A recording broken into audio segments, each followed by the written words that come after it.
नमस्ते दोस्तों, आज हम करने जा रहे हैं हिंदी साहित्य का इतिहास दर्शन। हिंदी साहित्य का इतिहास दर्शन। इतिहास दर्शन और साहित्य इतिहास।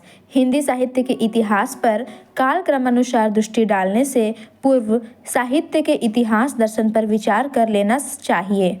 अतीत के तथ्यों का कालक्रमानुसार किया गया वर्णन या विश्लेषण इतिहास कहा जाता है। इतिहास के प्रति वस्तुपरक दृष्टिकोण उसे वैज्ञानिक रूप प्रदान करता है, क्योंकि उसमें तर्कपूर्ण विवेचन एवं गवेषणात्मक पद्धति का आधार लिया जाता है, जबकि आत्मपरक दृष्टिकोण उसे ललित एवं कलात्मक रूप प्रदान करता है।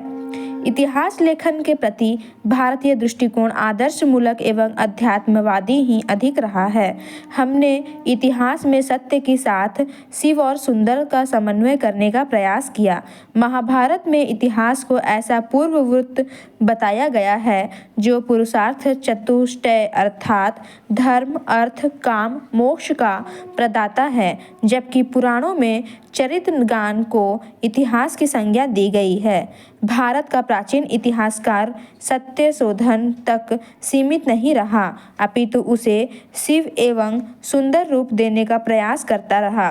परिणामतः वह ऐतिहासिक तथ्यों में इच्छानुसार फेर बदल कर उसमें कला एवं नीति का समावेश करने की ओर सचेष्ट रहा, जिससे शुद्ध ऐतिहासिकता से वह वंचित हो गया।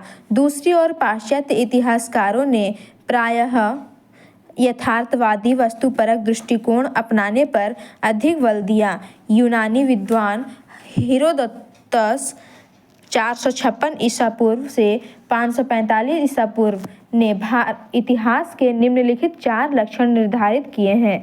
पहला, वैज्ञानिक विधा होने से इतिहास की पद्धति आलोचनात्मक होती है। दूसरा, इतिहास मानव जाति से संबंधित होने के कारण मानविकी होने के अंतर्गत में आता है। तीसरा, इतिहास के तथ्य और निष्कर्ष प्रमाणों पर आधारित होते हैं। चौथा, इतिहास अतीत के आलोक में भविष्य पर प्रकाश डालता है। जिस प्रकार प्राणी शास्त्र में डार्विन ने विकासवाद का सिद्धांत दिया, अर्थशास्त्र में मार्क्स ने विकासवाद को प्रतिपादित किया, भौतिक शास्त्र में शेक्सपियर ने विकासवाद दिया, उसी प्रकार 20वीं सदी के अनेक इतिहासकारों स्पेंगलर, टायनबी, टर्नर आदि ने विश्व संस्कृति और सभ्यता के इतिहास की व्याख्या विकासवादी सिद्धांत से करने का प्रयास किया। इस प्रकार पाश्चात्य इतिहास दर्शन विकासवादी दृष्टिकोण को महत्व देता है।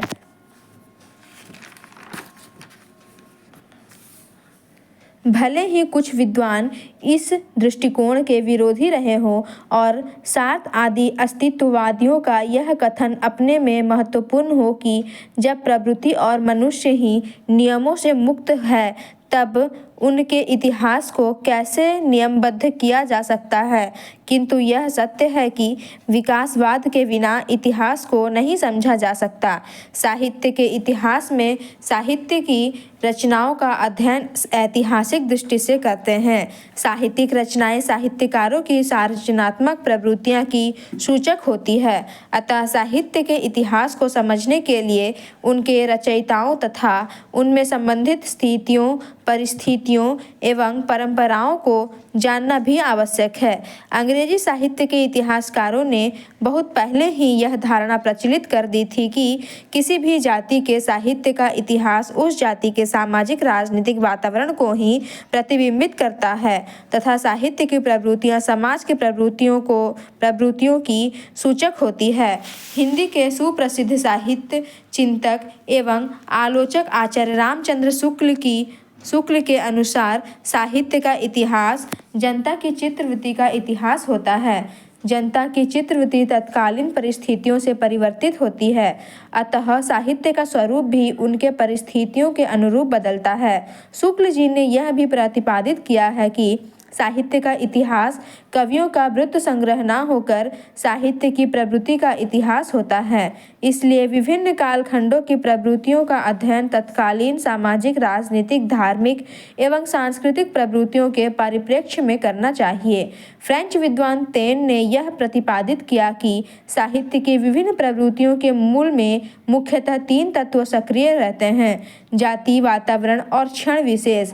उन्होंने यह स्पष्ट किया कि किसी भी साहित्य के इतिहास को समझने के लिए उससे संबंधित जातीय परंपराओं, राष्ट्रीय तथा सामाजिक वातावरण एवं सामाजिक परिस्थितियों का अध्ययन विश्लेषण परम आवश्यक है। हर्शन ने तेन के मत की समीक्षा करते हुए कहा कि उन्होंने रचयिता के व्यक्तित्व एवं प्रतिभा की सर्वथा उपेक्षा कर दी है, जो उचित नहीं है। जर्मन चिंतक ए.एच. काफ ने महान कवि गेटे की साहित्यिक प्रवृत्तियों की व्याख्या युगीन चेतना के आधार पर करते हुए युग चेतना के सिद्धांतों का महत्व प्रतिपादित किया। मार्क्सवाद के प्रभावित विद्वानों ने द्वंद्वात्मक भौतिकवाद, वर्ग संघर्ष एवं आर्थिक परिस्थितियों के संदर्भ में साहित्य की व्याख्या करने पर बल दिया, जबकि आई.ए. Richards, CS. लेविस आदि ने मनोविज्ञान एवं मनोविश्लेषण के आधार पर साहित्य की शैली पक्ष के विश्लेषण को उपयुक्त बताया है। उक्त विवेचन के आधार पर यह कहा जा सकता है कि इतिहास के प्रति भारतीय दृष्टिकोण भले ही आदर्श प्रेरित रहा हो, किंतु पाश्चात्य विद्वानों ने यथार्थ को महत्व देकर इतिहास के अध्ययन को गवेषणा तथा तथ्य अनुसंधान से संयुक्त करते हुए इसमें वैज्ञानिकता का समावेश किया। इतिहासकार को तथ्यों पर केंद्रित रहते हुए अतिरंजना एवं अतिशयोक्ति से बचना चाहिए। इतिहासकार अतीत को वर्तमान से जोड़ने का प्रयास करता है। कलिगवुड के अनुसार इतिहास दर्शन का संबंध न तो अपने आप में अतीत से होता है, न ही अतीत के बारे में इतिहासकार के विचारों से, बल्कि उसका संबंध इन दोनों के पारस्परिक संबंध से होता है। इटली के विद्वान विको के अनुसार इतिहास का संबंध न केवल अतीत से होता है, न वर्तमान से। इतिहास का निर्माता स्वयं मनुष्य है और मनुष्य चाहे जिस युग का ही हो, उसकी मूलभूत प्रवृत्तियां एक ही रहती है। इतिहासकार वर्तमान का अंतः संबंध अतीत के साथ जोड़ने का प्रयास करता है। वस्तुतः वह वर्तमान के झरोखे से अतीत को देखने की चेष्टा करता है। ई.एच. कार्ड के अनुसार अतीत की घटनाओं को क्रमबद्धता देकर कारण और प्रभाव के क्रम से रखना ही इतिहास है। कारण कार्य श्रृंखला में गूंथकर ही तथ्य ऐतिहासिक बनते हैं। जब किसी तथ्य की अन्य तथ्यों के साथ संगति खोज ली जाती है, उसके सही संदर्भ का पता चल जाता है, तो वह ऐतिहासिक तथ्य बन जाता है। इतिहासकार की प्रतिभा बिखरे हुए तथ्यों में निहित संगीत के सूत्र खोज लेती है। मार्क्सवादी आलोचक वर्ग संघर्ष एवं आर्थिक परिस्थितियों को सभी साहित्यिक प्रवृत्तियां के मूल में स्वीकार करते हैं, किंतु उनका यह दृष्टिकोण एकांगी ही कहा जाएगा। कार्लाइल के अनुसार किसी राष्ट्र के काव्य का इतिहास वहाँ के धर्म, राजनीति और विज्ञान का इतिहास होता है। काव्य के इतिहास में लेखक को राष्ट्र के उच्चतम लक्ष्य, उसकी क्रमगत दिशा और विकास को देखना अति आवश्यक है। उक्त विद्वानों के मतों के पारस्परिक सामंजस्य, एक रूपता का अभाव होने से इतिहास के संबंध में अध्ययनकर्ता का मार्ग प्रशस्त नहीं होता, अपितु वह उलझन का शिकार हो जाता है। इस संबंध में भारतीय विचारकों के मत अधिक पुष्ट एवं तर्कसंगत है। साहित्य के इतिहास लेखन में उन्होंने युगीन परिवेश को विशेष महत्व दिया है। डॉक्टर गणपति चंद्र गुप्त के मत से साहित्य क्षेत्र में सर्जन शक्ति साहित्यकार की नैसर्गिक प्रतिभा, सांस्कृतिक परंपराओं, युगीन चेतना की क्रिया प्रतिक्रिया से प्रेरित होकर गतिशील होती है। भारतीय चिंतकों ने साहित्य के इतिहास दर्शन में जिन बातों पर अधिक बल दिया, उन्हें निम्नलिखित बिंदुओं में क्रमबद्ध किया जा सकता है। साहित्य का अध्ययन युगीन परिस्थितियों के संदर्भ में किया जाना चाहिए। इतिहास वर्तमान को अतीत से जोड़ना तथा और भविष्य की ओर संकेत करता है। ऐतिहासिक तथ्य स्वयं शिव और सुंदरम में से समन्वित होना चाहिए। साहित्य के इतिहास का अध्ययन करने के साथ साथ साहित्यकार की प्रतिभा और परंपरा के द्वंद्व में एवं उसके स्रोत का अध्ययन भी करना चाहिए। साहित्यकार के व्यक्तित्व का अध्ययन करना भी आवश्यक है। साहित्यकार के अभिष्ट लक्ष्य एवं उसकी सिद्धि का अध्ययन भी साहित्य के इतिहास में किया जाना चाहिए। उक्त संदर्भ में यह जानना भी आवश्यक है कि साहित्य का इतिहास की आलोचना नहीं है।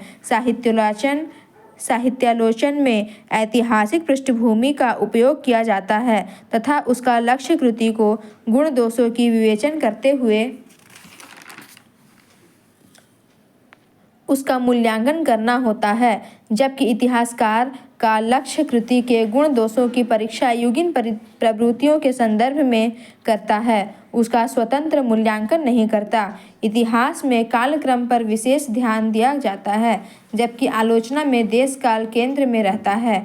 आलोचक किसी कृति का मूल्यांकन स्वतंत्र रूप से कर सकता है, किंतु इतिहासकार व्यक्ति और कृति का मूल्यांकन युगीन वातावरण एवं पूर्व परंपरा को ध्यान में रखकर ही करता है।